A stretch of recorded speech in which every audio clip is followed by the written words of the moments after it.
तो बाबा रामदेव जी ने कोई नया काम नहीं किया, वो जो सनातन परंपरा है उसको आगे बढ़ाया।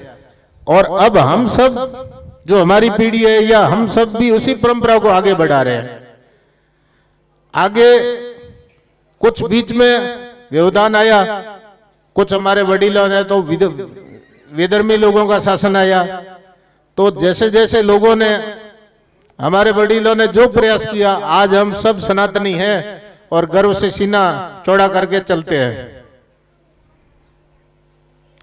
कुछ इतिहास शासन होता है, जैसा शासन होता है उसी हिसाब से, उसके अनुकूलता के हिसाब से इतिहास भी बदल दिया जाता है। तो हमारे भी विद्यालयों में और विभिन्न प्रकार के साहित्य, उसके अंदर भी कुछ 19-20 करके हमारे को इतिहास पढ़ाया जाता है।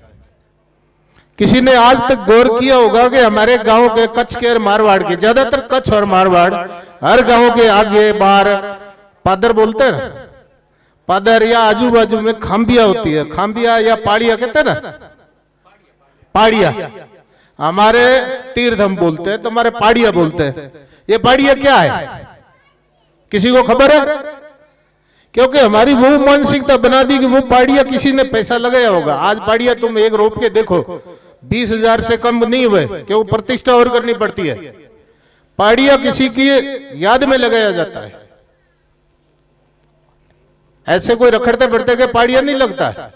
उसने गला कपाया।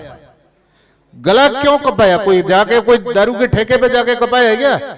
वो हमारी संस्कृति के आन बान शान के लिए और हमारी गौ रक्षा के लिए जितने भी जुझार हैं उन लोगों ने। लेकिन आज ऐसा हमारी मानसिकता, वो व्यवधान के कारण, शासन के कारण हमारा इतिहास उन खामियों के प्रति हटा दिया है। ऐसा कोई गांव सौराष्ट्र या कच्छ के अंदर नहीं होगा जहां पाड़िया नहीं होगा। ये सब गला कपाया है इस धर्म के लिए। आज गला कपाने की आवश्यकता नहीं है। हमारे पास विभिन्न प्रकार के संचार साधन है, एक दूसरे के साधन है, सड़कें हैं, एक दूसरे के साथ सहकार। तो अभी हमारी जो अनुकूलता है वो हमारे सनातन धर्म के लिए बहुत ही उपयोगी है। अगर उसके हिसाब से भी अगर हमने आने वाली पीढ़ी के अंदर ये भाव नहीं जगाया, गर्व का महसूस नहीं करेगा, तो वो विदेशी संस्कृति के प्रति आकर्षण होगा। बहुत सारे फैशन परेड चलती है, टीवियों में आते हैं, वो किसी न किसी प्रकार से हमारी मानसिकता को दूषित करने के लिए। और कोई संत अगर कोई खड़ा हो जाता है उसके विपरीत, तो पूरा का पूरा एक विदेशी एजेंडा चलता है, उसको बदनाम करेंगे। मैं ये नहीं कहता कि सभी स्वच्छ और साफ छवि के हैं, लेकिन ऐसा माहौल खड़ा किया जाता है कि ये साधु बाबा, ये सब पाखंडी, ये सब स्वार्थी, दुकान चलाना, ऐसा एक एजेंडा चलाया जाता है। तो उसमें उनकी छवि खराब करनी है।